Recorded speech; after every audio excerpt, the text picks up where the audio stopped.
Hayyuun Oromoo guyyaa har'aa paarlaamaa hunda ol kaasuun muummee ministeeraa Dr. Abiyyi akka galateeffatan taasise eenyu? Baay'ee galatoomaa fayyaa fi umrii dheeraa argadhaa nuuf jiraadhaa ለማለትም እወዳለሁ።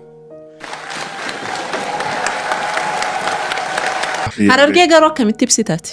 Sila Rabbi ayyamee namni hundi Harargee dhalatee gaariidha. Harargee akkamitti ibsita jedhamee gaafatamnaan silaa Rabbiin fedhee ilmi namaa kun hundi Harargeetti dhalatee gaariidha kan jedhem faaruu alaabaa mootummaa naannoo Oromiyaa kan onnee nama qabbaneessuun kan barattoonni kutaalee Oromiyaa hundi ganama ittiin afaan urgeeffatan Oromiyaa haadha seenaa guddaa handhuura Oromootaa galmee sirna gadaa jechuun jalqabeem dhumarratti immoo irree gamteeffannee kaanee nu abdaddu Oromiyaa lalisii dagaagee jiraadhu jechuudhaan kan goolabamu kan katabe faaruu bareedaa kana kan katabe Dooktarri kabajaa Mahammad Qopheen hambaan calii calanqoo hayyuu Oromoo bara dukkanaati. Qophee jechuun qopheessaa jechuudha. Bara dukkanaa sana keessatti qophii isinirraa gara keessan jettu dhiyeessuudhaan ummata biraan gahaa ture.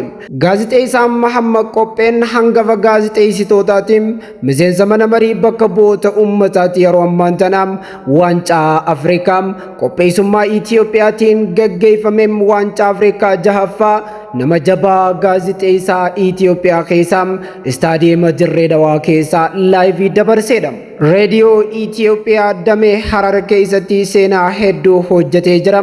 Yaadaa fi yaaddoo saba isaatiif kan dhikkifatu gaazixeessaan Mahammad Qopheen gaazixeessummaan dursoo ofirratti hojjechuu gaafata jedhan.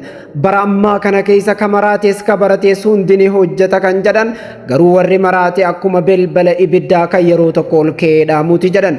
Miidiyaan koodii naamusaa qabam namni miira ifii to'achuu hin dandeenye ummata dhiisii jiruu isaatu hin to'atu jedhan. Umriin turuun osoo beekumsa tahee dhagaan yuunivarsiitii Oxford keessa jiru piroofeesara ta'a ture jedhan. Umriin turuu qofa osoo hin taane yaadaan guddachuutu caala jedhan.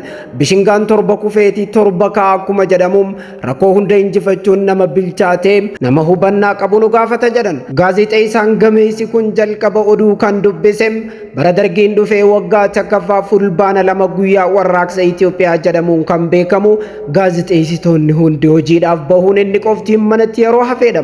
Namni oduu dhiyeessu hundi waan hin jirreef Mahammad Qopheen duraan ijoolleedha jaanii dhiisanis amma carraa argate. Osoo inni oduu dubbisaa jiru itti gaafatamaan isaa guddaan obbo Hussein jedhamu yeroo dhufan sodaan isaa haalaan itti cimuu dubbate. Ta'us garuu ciniinnateetuma itti fufee xumure. Yeroo inni xumurummoo obbo Hussein yookiin itti gaafatamaan isaa ol aanaan isaan jajjabeessuufi kana booda oduus ni dhiyeessite jechuudhaan qalbii isaanii akka jajjabeessan dubbachuudhaan yeroo sammiirri gammachuu guddaan itti dhagahamuu dubbatam. Hundee isaa gaaddisa hawaasaa Oromoo afran qalloo Abubakar Muusaa waliin hayyuu Oromoon badhaasa rabbirraa arkatee shira diinaatiin dhabee waliin hojjechaa kan ture Mahammad Qopheen hayyoota akka Abubakar Muusaa waliin yeroo tokko keessatti qabsoo gaggeessaa turre jedhan. Yoomsana qofam Abdii Qophee yookiin yuunivarsiitii aartii Oromoo jedhamuudhaan kan beekamu waliinis hojii aartiidhaa hojjechaa ture. Maqaa bahee fi karaa bahee hambisuun hin danda'amu akkuma jedhamu ammallee gaazixeessummaa qopheessummaa kana ittumaan jira jedhan. Walgahii irratti yeroo qabsoo sana keessa xiyyitii adda isaatti qabuun uummata irratti waan kana ittiin deebi'u jedhim aartiitti hin deebi'u jedhii waadaa seeni jechuun doorsisamuu isaatiis yeroo qabsoo sana keessatti cichoomina akka isaaf kannee dubbatam. Mahammad Qopheen jaalalarraa gaafatameem jaalalli yeroo ammaan tana miidhamee jiram osoo suuraa qabaatee qaamni isaa hundi kan fottoqee fi kan miidhameedha jedhan. Qaamni isaa silaa godaannisa qofa jedhan. Haala zabana kana jiru irratti yeroo dubbatum wal miidhuu walitti garagaluu akka hin deemne gommaa wal jalatti uruu qofaatu dachii kana guute jedhan. Aartiin ammaan tana akkaataan itti hojjetamu hojii fi wanti inni hojjetamuuf waliin simu jedhan. Faaruu Oromiyaa akkamitti hojjette jechuudhaan kan gaafatame yeroo sana beeksisni faaruu Oromiyaa hojjedhaa namni hojjete qarshii 5,000 argatam sarara 13 kan hin caalleen sirriitti Oromiyaa kan ibsu jechuudhaan namoota 38 dorgomsiisanii namoota 38 dorgoman keessaa anis tokkoon ture jedhan. Faaruu kana ergaan hojjedhee boodam rabbiinis bareecheetumaan anis injifadhe jedhan. Aninumaan hojjedheem rabbiitu bareecha jedhan. Mahamma qopheen amma maalirra jirta jaamuun kan gaafatamem amma sooramarra kan jiruufim miseensa mana marii bakka bu'oota ummataa ta'uudha dubbatan. Ammallee soorama ba'us hojii ummataa hojjechuun dirqama kiyyammoonni baha jedhan.